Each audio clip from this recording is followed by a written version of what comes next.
Welcome back, Sebastian here. So next up in my series, looking at each team a quarter of the way through the season, is Alfa Romeo.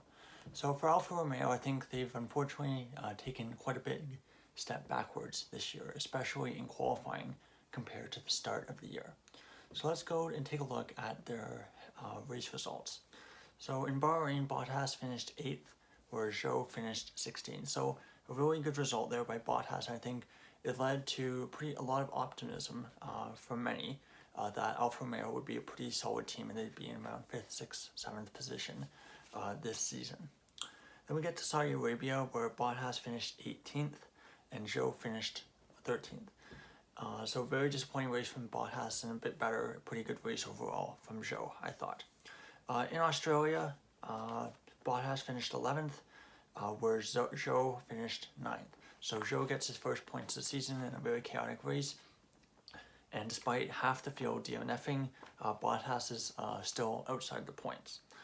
In Azerbaijan, not a great result again for Bottas, 16th in the sprint race and 18th in the main Grand Prix. Whereas for Zhou, he finished 12th in the sprint race and retired from the main Grand Prix.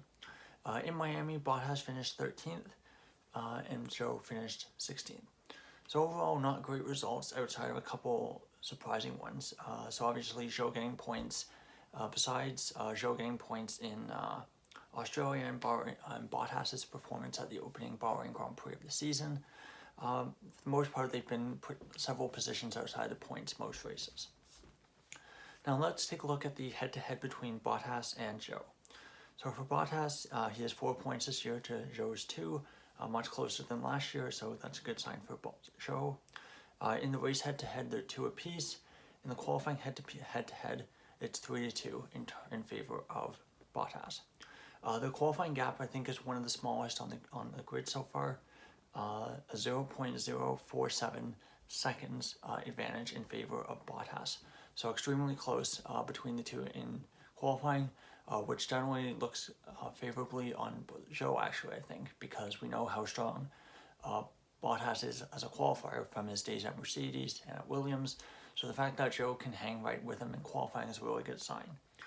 Now just for a bit of fun, so on my average position for both Bottas and Zhou in my power rankings, Bottas is a 14.2, where Zhou is 14.8. So extremely close between the two. I think that's pretty fair.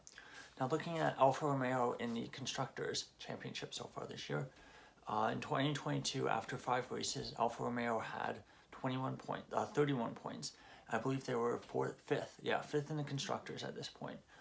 This year, after 5 races, they have only 6 points, and they're languishing in 8th in the Constructors. Looking at their gap to pole, so the gap between Alfa Romeo and pole position on average each race, in 2022 is 0.966 seconds, so less than a second off pole on average for the first 5 races. Obviously that gap would not continue throughout all of 2020, and that actually put them 4th after 5 races.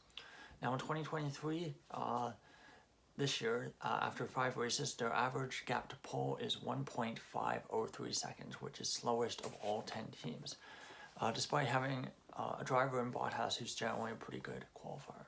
So overall, I think it's been pretty disappointing for Alfa Romeo. The really good start that they had to 2022 and that kind of slide in performance through 2022 has unfortunately kind of carried over into 2023. And I think this year they're probably going to be, realistically, they're going to be fighting with the Williams and the AlphaTauri not to be finishing last in the Constructors. I do think that as it stands right now, their driver lineup is probably the strongest of the 3.